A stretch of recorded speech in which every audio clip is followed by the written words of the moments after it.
Thank you. Shabbat Shalom, everyone. Shabbat Shalom. May this be a Sabbath of peace. And welcome to Martin Luther King Shabbat here at the Temple. And welcome also to our friend Kevin Shields, who has joined us this evening to share with us words of memory of Dr. King and words of action to continue the work of Dr. King in our own day as well. This week, we read from the Torah portion called Vayera, which means, and I appeared, from the book of Exodus, chapter 6. In it, we begin the journey from slavery to freedom. God appears to Moses and calls him to go unto Pharaoh and to tell him to let my people go. Could there be any more appropriate parsha for this Martin Luther King Shabbat? From slavery to freedom, let my people go. And our guest speaker this evening, Kevin Shields, is a worthy person to bring to talk at this time on that vision, on Dr. King's legacy, but also on what we can do, because he has spent a lifetime, a career in many facets here in Louisville, doing the work of racial justice, helping to build a community which is better than it was before. He offers a wealth of knowledge and expertise concerning urban inner city affairs in Louisville Metro. He has a degree in urban planning from university, but more than that, he has a lifetime degree in the work that he's done. His goal in his current capacity as the president and CEO of Louisville Central Community Center is to provide an organizational community leadership towards enhancing the capacity and the quality of the work that we can do in building a world of peace and justice for us all. Kevin just rejoined us. His computer purposely wanted to give him something to worry about before he began by crashing, but I think we're back up again. Kevin's a good friend. Many of you may know him from the first of the conversations that we began on racial justice earlier in the summer, a program that has continued from that first beginning every month since then. I hope you'll appreciate as much as I will hearing some insights on the memory of Dr. King and the task that lies ahead. Kevin? Thank you, Rabbi. And first, let me ask, can you hear me okay? I'm on my backup unit, and I want to make sure you can hear me. I do. Good, good. Benji says well, you're thank you. And Shabbat Shalom to my Jewish brothers and sisters. As Rabbi Rapport mentioned, my name is Kevin Fields. I'm honored to serve as the president and CEO of a community-based nonprofit in West Louisville, known as the Louisville Central Community Center, or LCCC. I do want to certainly thank my dear friend, Rabbi Joe Rooks Rapport, for the invitation to be with you tonight and for his friendship and for his mentorship.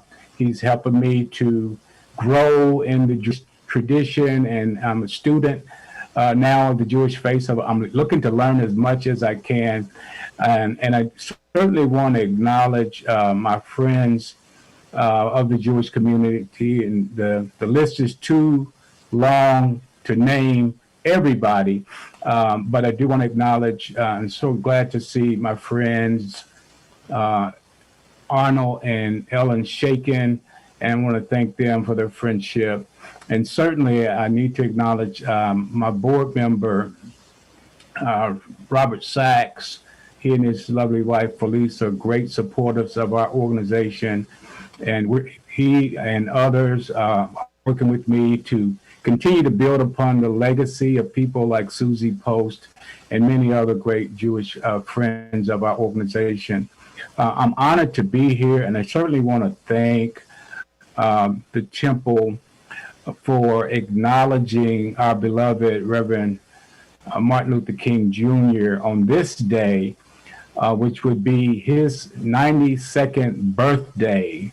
So we say happy birthday to Dr. King. And, you know, I really wanted just to be here and just to to be a part of this Shabbat experience, and I'm really looking to learn as much as I'm here to share.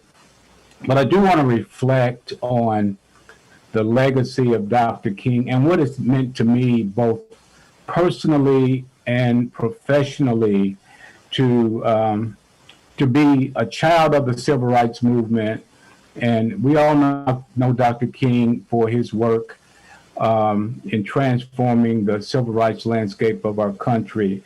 But there's a lot more to know about him. And I just want to share just a few reflections in just a few minutes today, because I had a unique experience after all these years of taking a class at Simmons College of Kentucky this past fall. The name of the class was The Radical Dr. King. And it was taught by Dr. Louis Brogdon, who's a King scholar, one of the top King scholars in America.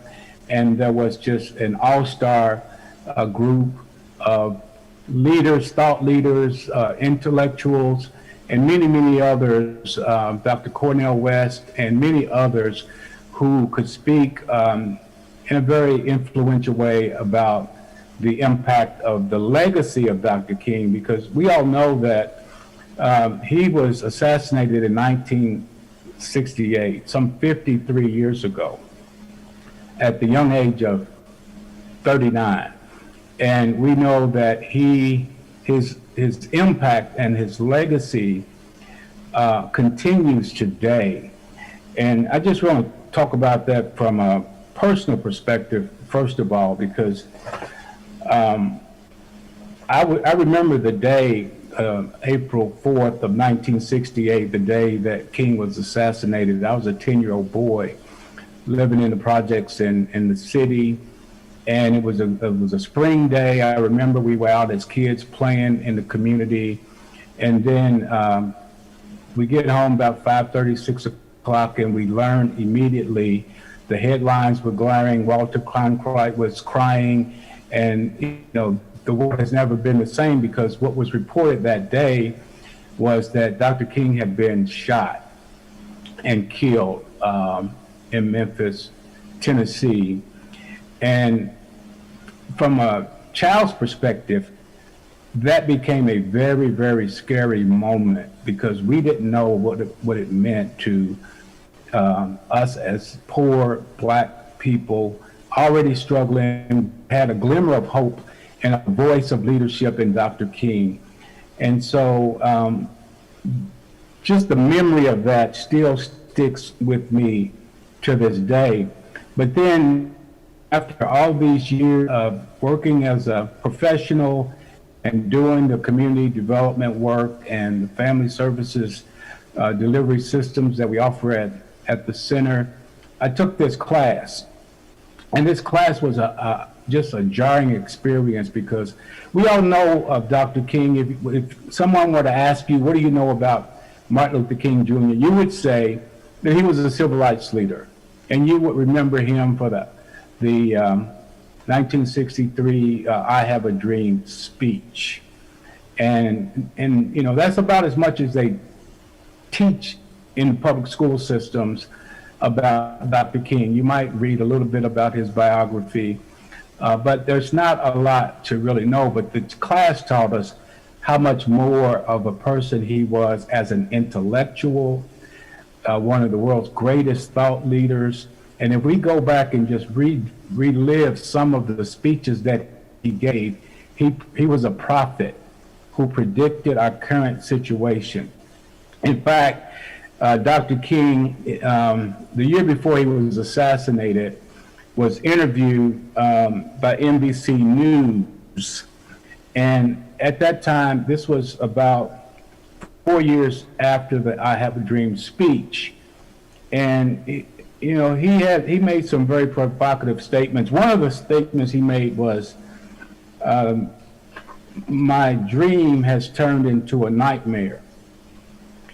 And he also is known to have said that the weekend before he was assassinated, had he made it to church that Sunday morning, the topic of his sermon would have been, America may go to hell. And so, and what's meant by that is that he was very much disillusioned after the I Have a Dream speech, which is probably the seminal moment that helped us as a country to adopt the Civil Rights Bill. The Civil Rights Bill of 1964, which is the only seminal bill ever passed by the American government system that was aimed at addressing the plight of the black community.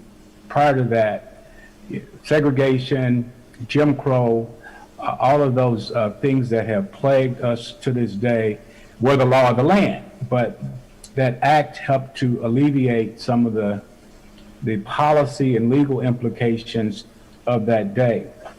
But King had become disillusioned. So he made a few statements, and there's a video you can check out on YouTube that speaks to that. But he made a few statements. He says, I must confess that the dream that I had in many points has turned into a nightmare. And he said that he'd gone through a lot of soul searching, and that he realized that some of the optimism that he had operated on based on his faith was very superficial. And he was talking about the realities of America. So when you come to this current day and you realize what to this day still plagues America, extreme political polarization that we're witnessing in the highest offices of our American government system, that undergirded by centuries of systemic racism that we have yet to overcome, but that we are still committed to that vision of overcoming. So what does that mean? So I'm in many circles of this community where many groups are talking about how do we address racial equity? How do we dismantle systemic racism? What do we need to do to really achieve justice, social, economic, racial, in our court systems, criminal justice systems? How do we really get to this idea of justice? Well, I think that's the opportunity for leaders in our community to come together and really, really do the work. And I'm beginning to form an opinion. And the opinion is, while I hear many folks, and I'm pleased and I'm inspired and I'm motivated when I hear many folks talk about these issues with a heightened sense of sincerity, a heightened sense of sensitivity, but it's a lot of talk. And my pet phrase has become, if we're going to talk the talk, we have to be willing to walk the walk. And so what does walking the walk mean?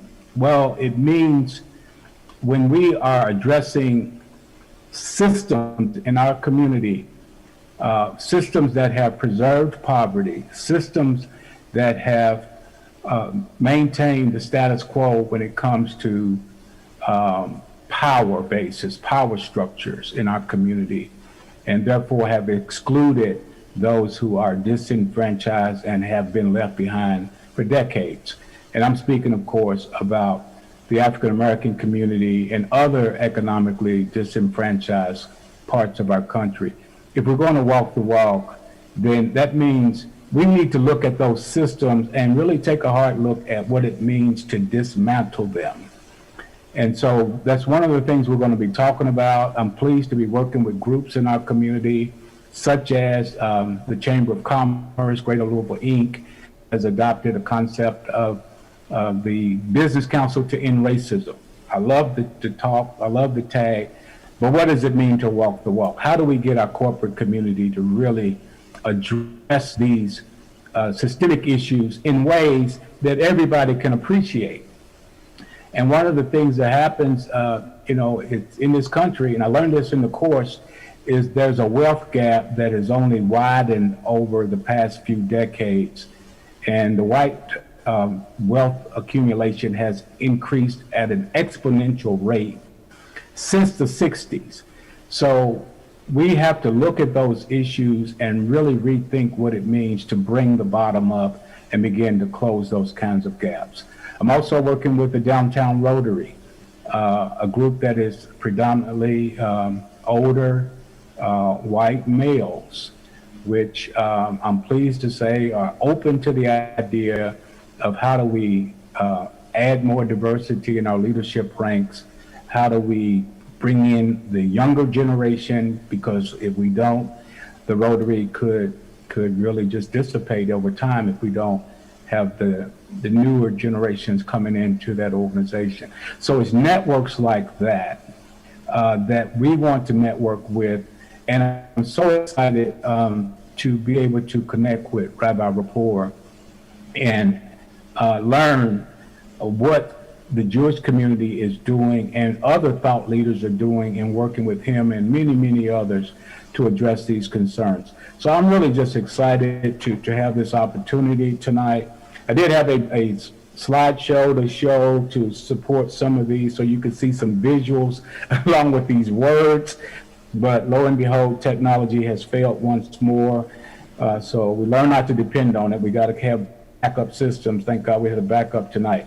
But I'm just grateful for the opportunity to do what we do in our community, being a product of urban inner city environment and having a life experience coupled with a professional experience and an educational foundation and position in a corporate setting such as Louisville Central Community Center, where we can really demonstrate leadership and demonstrate impact and real change.